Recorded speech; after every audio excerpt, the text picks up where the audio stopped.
Hi, it's Gordon here from Maxxeweb again.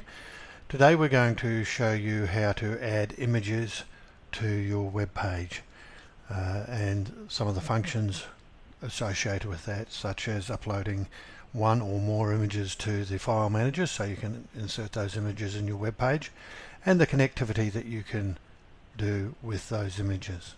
So first of all, what we need to do is scroll to the bottom of the page and locate the login link. Click the login link and that will take you to the sign-in page. Using the username and password you received when the website was first constructed, put that in the appropriate places and click the login button. Once clicked, the login button will take you into editing mode and you'll see the web page again, essentially exactly the same as you would on any web browser, with the exception you now have the edit bar at the top of the page. To add an image is quite simple.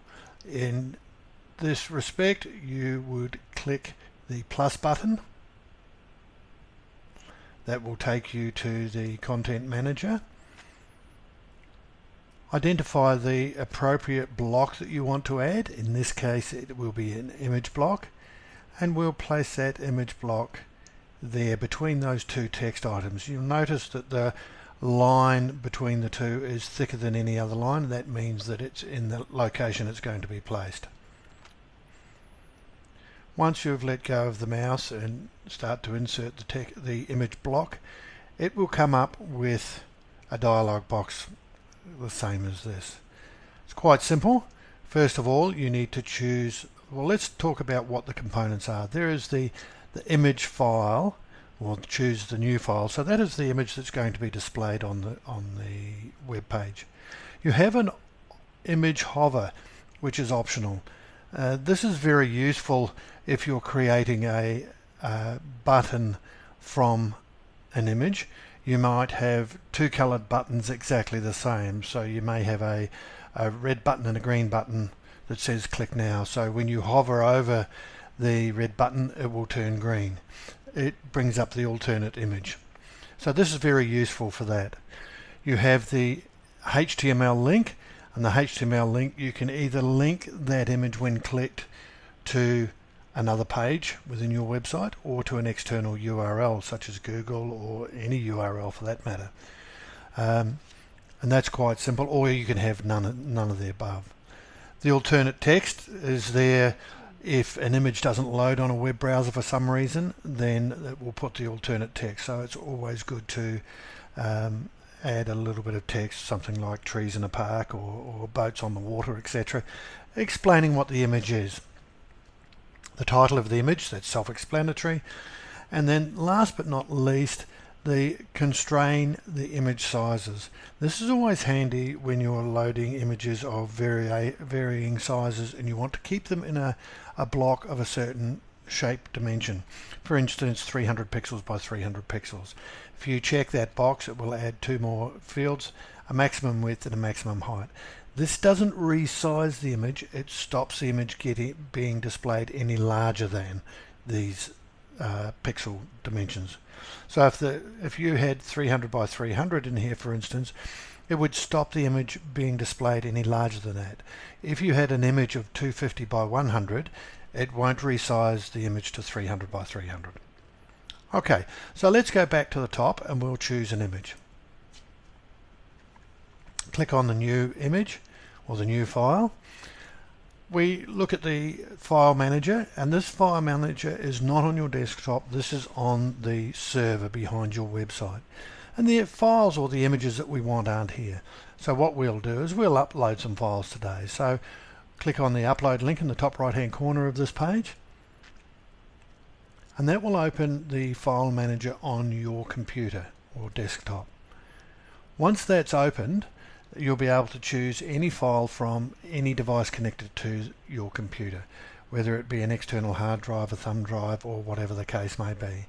In this case, what we'll do is we've got some files or images already saved. We'll open them here and we'll have a look at what's available to us. So I have a folder in here called General Images. So I'll open that folder and display all the images that we've got here. And what we'll do is I'll show you how to upload a number of images rather than just one image, and that's always handy and useful. So I'm just waiting on these images to load. It's a little bit slow today. Not to worry, we'll just select a couple anyhow. Okay, well, we'll take those ones there and we'll upload those 2, 4, 6 images to the file manager. So we'll click open, and as you can see, the upload progress bar will start. What it's doing now is uploading those 6 images. So you can upload multiple images by doing that. Another way you can upload images is by just drag and drop them into this area here. So if you have images on your desktop, for instance, that you want to upload, you can upload them just by holding down the mouse on your desktop and drag them over this area. Okay, so what we'll do is we'll place this image in here to start with. And we'll add a hover image so that there is an alternate image once it's been uploaded. And what will we do? We'll use that as the alternative image. We'll have a link. No, we won't. What we'll do is we'll have a link to another page. We'll put a link out to an external URL, and we'll use the Google link. So it'll be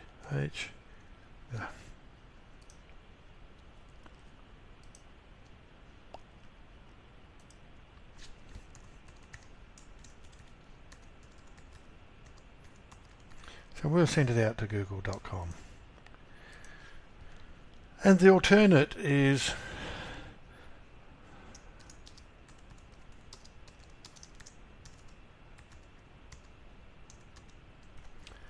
a link to google.com.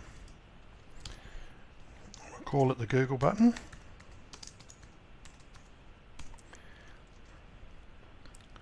And we'll resize that image to be no greater than 300 by 300. And that's how simple it is to add an image to a web page. As you can see, that image is now added into the web page. Now what we'll do is we'll just publish that, and we'll show you the functionality that we've just added.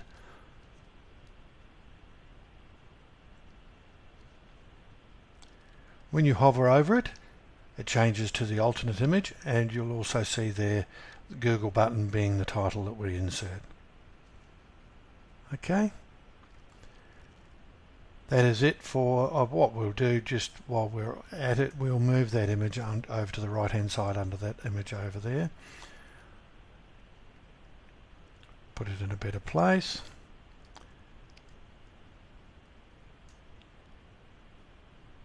And there it is. Okay, that concludes our demonstration of how to add images to a block. Hope it's been useful for you, and look forward to meeting you in another session in the future. As always, don't forget to publish your website once you've made the changes and you're comfortable with them, and then also once you've published it, don't forget